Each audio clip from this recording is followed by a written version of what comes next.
Hi, good evening, everyone. So, what we have today are Spark and Scala. So, it's another framework which handles the big data, okay, and it too works into uh, distributed environment. People from Hadoop background they can understand that what exactly uh, your uh, distributed environment. So, let's have a quick look onto this.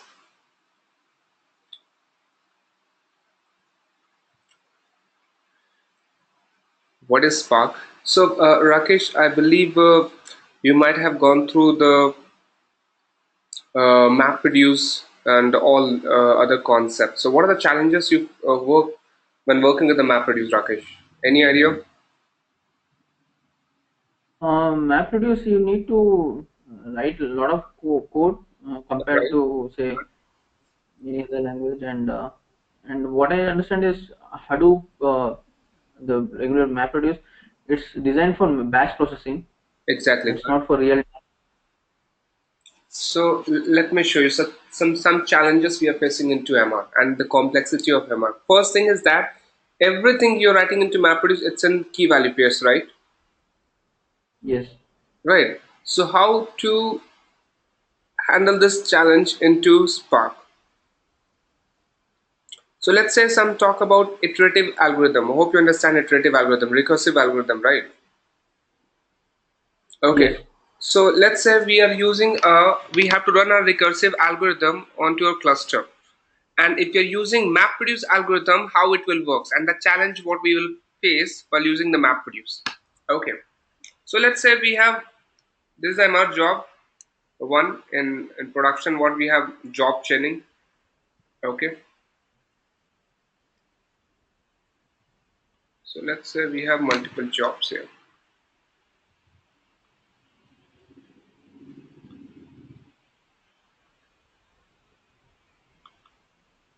MapReduce one, MapReduce two, MapReduce three, MapReduce four, MapReduce five. Okay, we have multiple jobs. In production, what we have it's called job chaining, where we'll pass the input data.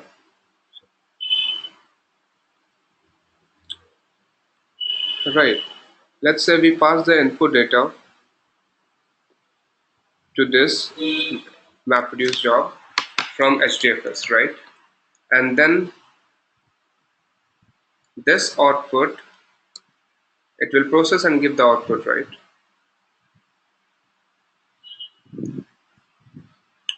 And this output, this MapReduce output will become input of this MapReduce, and same we have, right? Let's say this is the we have job chaining. Okay, I believe you're familiar with the Uzi where we set the sequence of the job. Okay, workflow engine. So this is what we are writing into. Right, sir. This is what our algo, which say that the output of previous become the input of the upcoming job, right?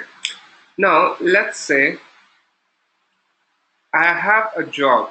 In this MapReduce job, I write it A plus B is equal to C, right? And let's say the same job is being repeated to this part. Okay. Now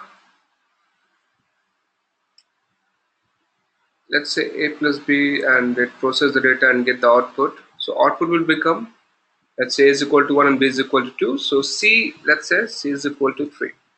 Now what I find, the same job is being repeated again. Right, sir? The same job is repeated again. So for this, it won't take this output directly from here. C is equal to 3. It again take the input data from its source, means A is equal to 1 and B is equal to whatever the value 3. let's say 2. Okay, and it takes the input stream and will read the job. So the meaning, the thing is that already we have the output. The same job has been repeated again, but it won't take the value from here, right? It will call the same function. It will call this input value. It will process and get the output, which will take the time and resource as well, which will impact on the performance, right? But if we talk about Spark, Spark is what? In-memory process, guys. It performs the RDD, right? We have some resilient distributed data sets. We'll talk later. So it all puts the data into memory, whatever the input and output, it holds into memory in terms of RDD. Okay. So let's say this output is in it process and it holds into memory.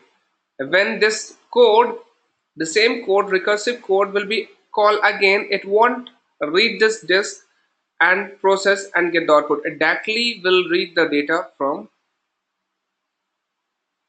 its memory. It will call its relevant RDD and it will run the job, which makes Spark much faster than MapReduce, which say that it's 100 times faster than MapReduce. Okay, so this is one of the job which is being recommended. We have different application we'll talk about. A recursive algorithm or iterative algorithm is being recommended to write into Spark rather than MapReduce because of this reason only in production. Okay,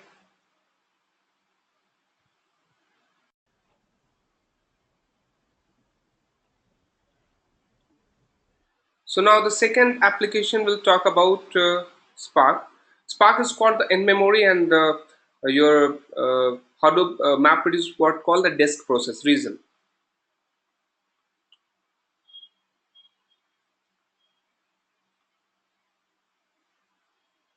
This is the mapper. We have a multiple phase mapper, reducer, driver class. So let's say this is the mapper. Okay. And this is what? Reducer. So how the MapReduce work? Right. This is the mapper and this is the reducer.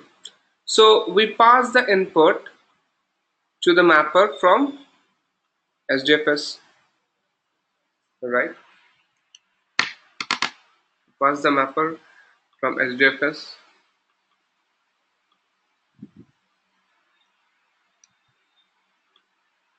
Okay.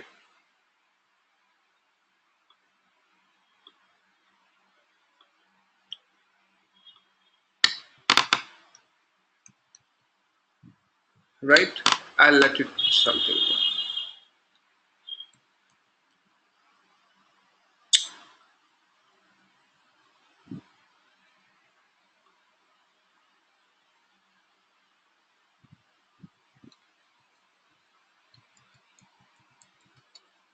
Okay. So let me do one. Yes. Right. Now you can see here. MapReduce input data is passed through the SDFS, right, sir? And SDFS is nothing, it's internally using the LFS storage means it's a disk, right? Mapper will process, get the input data, it will process, and Mapper will give the output, right? Mapper will give the output. So this output is been recommended to store the data onto LFS, local file system. That's called data localization, right? So this output will be stored onto your LFS. All right. Now this after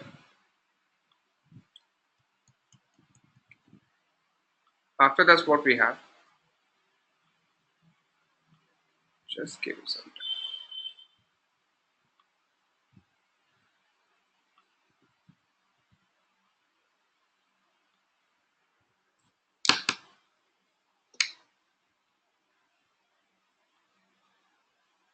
Right. This output mapper, this is what it give the output. It is stored onto LFS, and this output of mapper will pass to whom? Reducer, and then reducer will process and it will give the output, and this output is stored onto HDFS, right? Which is ultimately now it's used the LFS storage, nothing, it's a disk. So take a look what is going on there. LFS is nothing, your disk storage. So here mapper read the data from disk, right sir? It read the data from disk and write the data onto LFS, means on disk. Again, reducer will read the data from disk and it will again give the output onto HDFS, means your disk. So that's the reason your map produce program is called what? Disk process. So every phase what we have just discussed about every phase we have, the output will be coming on disk of any job and we won't read the data from there. It will take the data from the disk and get the output, right? But if we talk about same into Spark, Spark is nothing, says something that the terminology was called RDD. It's just parallel to key value. Just take an example. The RDD is nothing, it's just parallel to key value in MapReduce, which holds the output. Okay. And this output it holds into memory. Right. It holds the output into memory. Right. RDD, it holds output into memory. So this output, if it takes into memory, let's say this is an RDD, right? Let's say this is an RDD. It holds the output into, right? It will call this RDD and it will use it here. Means Spark is nothing, it's an in-memory process, guys. It's a one shot. You can see that this complete multiple intermediate comes. Input passed to the mapper, output is coming to reducer. So it's called intermediate value. Multiple phase of where the data is being written on disk and written right from the disk. But if you talk about Spark, Spark is nothing, it's in memory shot, one shot. Like whatever output is coming, it will put into your RAM in terms of RDD. If it required, it will take the output from the RDD and it will give you the output for the coming RDD if it required, like iterative algorithm. Okay, so this is how the Spark works faster, like it's called 100 times faster because of this architect and this in memory that makes Spark very much faster. So how exactly in distributed environment, how it takes the data and how it pulls the data from disk, means from distributed environment, and putting it to the RAM.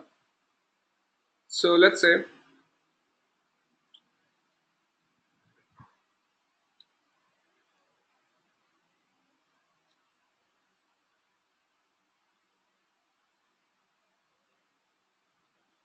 we have multiple data node, right?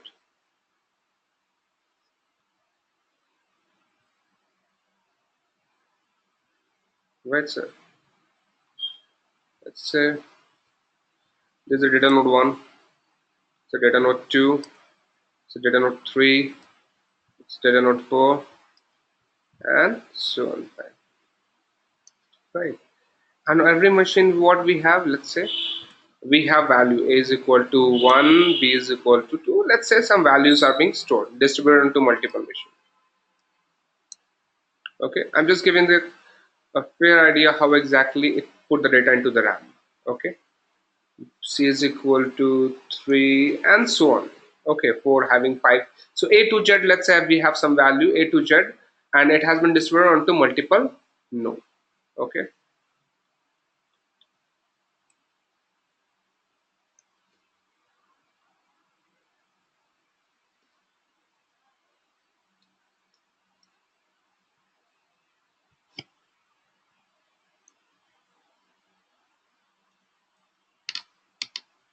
All right, this is how the data is stored. Now let's say you write a job. Let's say you write a job. A is equal to A plus B plus C is equal to K1. Okay, let's say you write a job, and this job you want to run onto your machine. So what happened? First of all, RDD will be created. First of all, the data, every node, what will happen, it will create an abstraction layer. Layer means every node will contribute a RAM of their machine, and it will make an abstract layer in which the data will be stored. Means it will first of all pull the data into the RAM, and it is another way to create RDD. The first way to create the RDD is what? This. So, and remember, it never pull entire data, right? So it never pull the entire data, it put the only data which required there. So let's say it pull this data A, B, whatever, I'm just giving the one logic here, and it create the RDD here. Okay, so RDD, let's say this is the way to create RDD. Okay, let's say this RDD name is 0. RDD is equal to 0. Okay,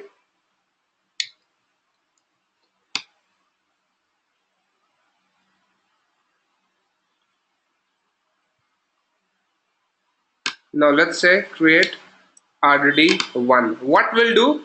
I will implement this job, right, sir? I will implement this job, and I will get the value K1 is equal to 1, 2, 3, right? K1 is equal to what? 6. And it create another RDD. Let's say K1 which holds 6, right? And this is something we call the transformation in action. This is all the variations we have. So now you write another job, RDD2,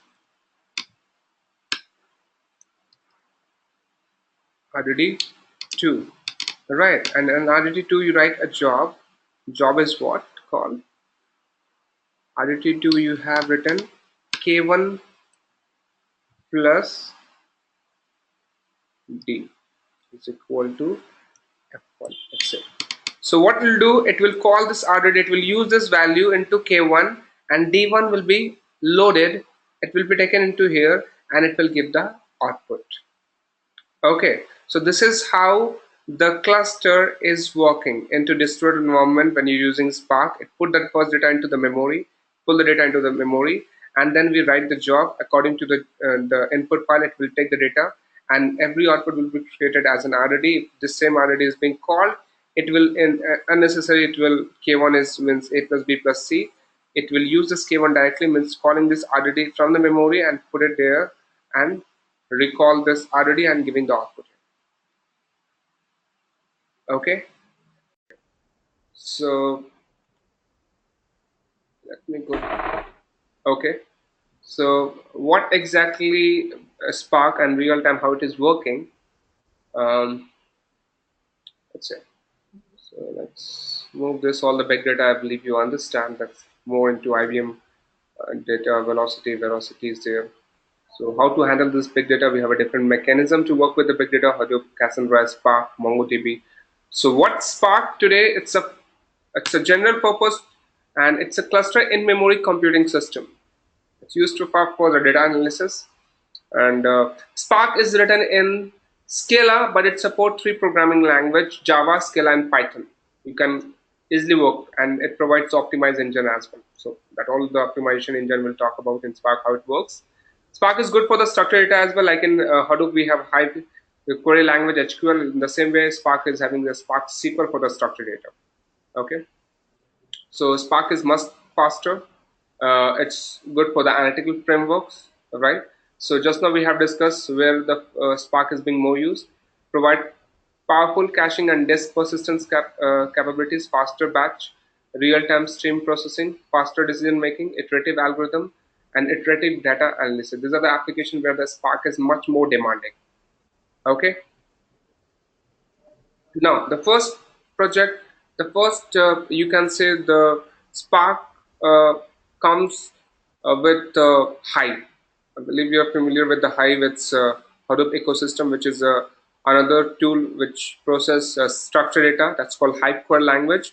So on top of Hive, we if we put this Spark, and that's a combination of Spark and Hive, is called Shark. Okay, a fully Apache Hive compatible data warehousing system that can run 100 times faster than Hive. So now production, what we are trying to do, we are giving the access of Hive table to the Spark and giving the fast response by using the Spark SQL. Okay, so Sparks, it's 100 times faster than MapReduce, which we discussed. Spark is written into Scala, but it supports Java and the Python as well. Okay, Spark process. Spark is good for development, and you see here you can use the Spark on standalone machine. If you're using the Spark standalone machine that work on cluster manager, it's kind of resource manager, guys. Like in Yarn, we have the resource manager which maintain the resources. Okay, so cluster come with its own sorry, Spark come with its own resource manager, that is what called cluster manager. So, but if you're using Spark, if you're integrating Spark with Hadoop on via Yarn, then Spark will use the resource manager of Yarn. It won't use its own resource manager. Spark will its own use Yarn resource manager. Same as we have Apache Mesos, which is a much bigger size. It can handle multiple cluster at a time. Yarn is what it can handle a one cluster, which having the highest scalability means 10,000 node of cluster. But Apache Mesos is all about it handling multiple cluster at a time.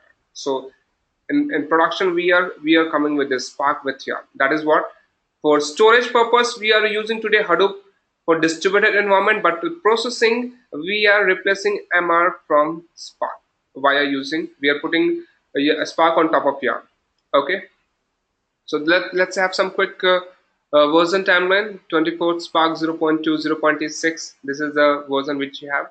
It support Save, Maven, Mesos, Scala. These are the features it comes with. Later it comes in 0.7, which it support EC2, Elastic Cloud Computing, which you can say. Spark streaming comes in as well picture. And the latest one, 1.0, would say that it gives the stability, integration, Spark SQL, machine learning. You should know that nowadays machine learning algorithm is being written into Spark. Earlier we were using the Mahout. Because of much faster, we prefer to write this machine learning algo into Spark. So machine learning MLib we have as well. In this training, we'll talk about the machine learning as well. GraphX is another computation system which are implemented into Spark streaming. Spark streaming we'll see using Kafka or Flume. These are the things we are covering into this training. Improvement, extended Java, that all we are supporting here. Okay, so Spark is easier with Scala. You can write the Scala even. So let's talk about Scala. Scala is nothing. It's a combination of OOPS and function programming. So people from the Java background and functional, they can get the flavor of both in a single platform. So earlier it was released onto JVM platform. Now companies are using on .NET platform as well. Means it's open source. They are replacing the .NET from the Scala. If you want to use Scala independent, you can use that as well. So introduction to Scala, it's a statistical, fully supported. Everything is an object in Scala. Okay. It type inference. It's suppose a singleton object. That all we'll discuss this kind of features here. And let's say talk about the Scala features and the future of this Scala. The best framework which is coming is it written in Scala, like Play, Scalding, combination of cascading and Scala. Akka, which Akka is being internally used by Spark and the Spark has itself. So these are the best framework which is written in Scala, which I will recommend if you're planning to learn some kind of scripting programming. Go for the Scala. It's a huge and big demand.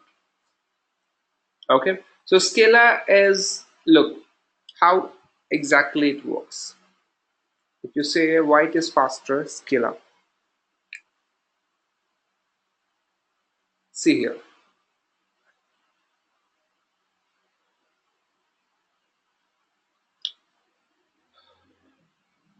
So let's see here. Let's say Hadoop is written in Java. Okay, so Java is nothing here, JVM. Java virtual machine. Sorry, JVM. Okay, JVM always take the input in terms of bytecode,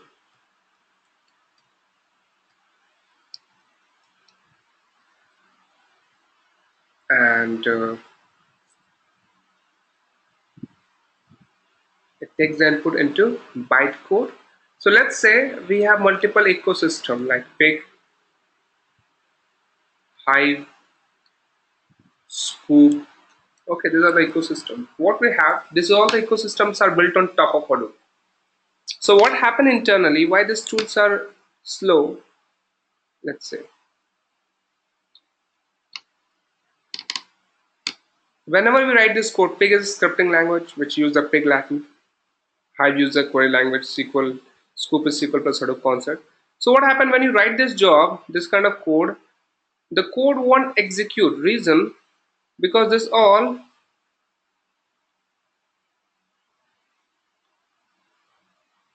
won't give the bytecode.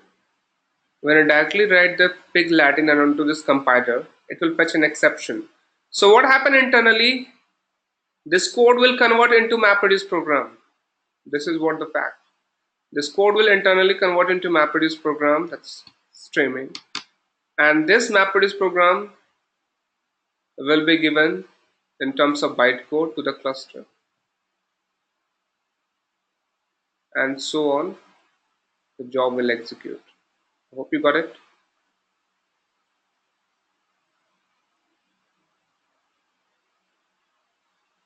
Yes. Right. Just one sec. So this is what the bytecode. This is how it happens. So the code will convert into MR, then it will get the bytecode and JVM will take it. But let's talk about Scala. Scala itself, it uses the Java API. So Scala directly, when you compile this, it will directly give the bytecode, which will acceptable by JVM. So here, that's no need to convert the code into Java MapReduce, and that's how it makes Scala much better. So any programming language which directly give the bytecode and running onto Hadoop program, Hadoop platform, it will be faster. Okay, so this is how Scala developer more flexible language to improve their productivity. So this is what the Scala. This is the Scala C compiler, which directly get the bytecode and it gives the JVM and runs the job. So this is how Scala is being interpreted and giving the output. So let's say if we talk about Spark. Okay, Spark says what? I'm using my own resource manager. Right, in the Spark, what we have one tool that's called Spark Context. Okay, that's called SC context. This Spark Context will set the code to the its cluster manager. Okay, Spark comes with its own cluster manager. Cluster manager, I'm writing short, and this cluster manager will approach to run the job.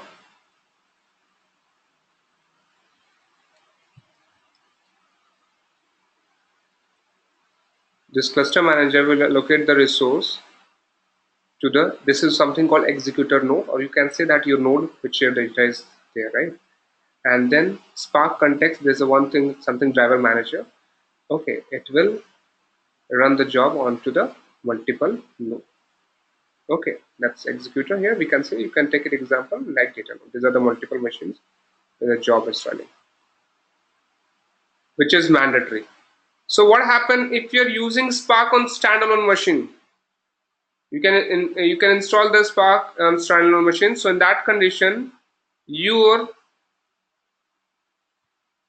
cluster manager will be working like this. It will take the data from LFS, and it will be, if it is a single node machine, of course it's a one machine. So it will take the data from LFS and processing. But let's say if you're running the Spark with Hadoop, it won't use the, we put the Spark on top of, yeah. right? And this is what Jan, it say that I'm having my own resource manager, can try this and work. This is what my resource manager, that I will help, I will handle it. You need to bother to run this. Okay,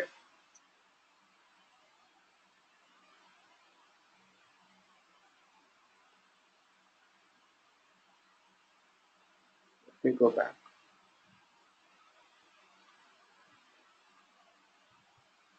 So this is what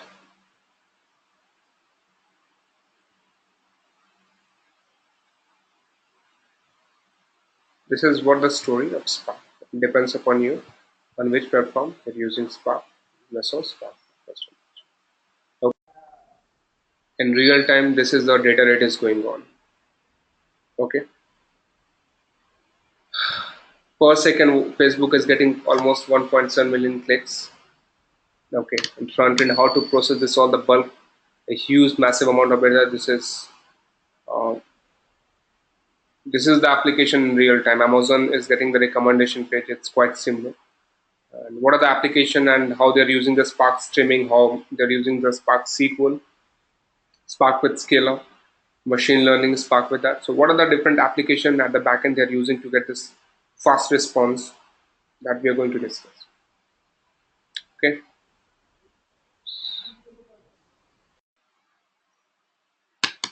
So this is all about for today.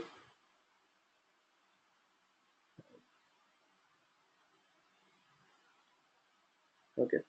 So rest of the detail, our team will coordinate you. Okay. See you next session. Thank you.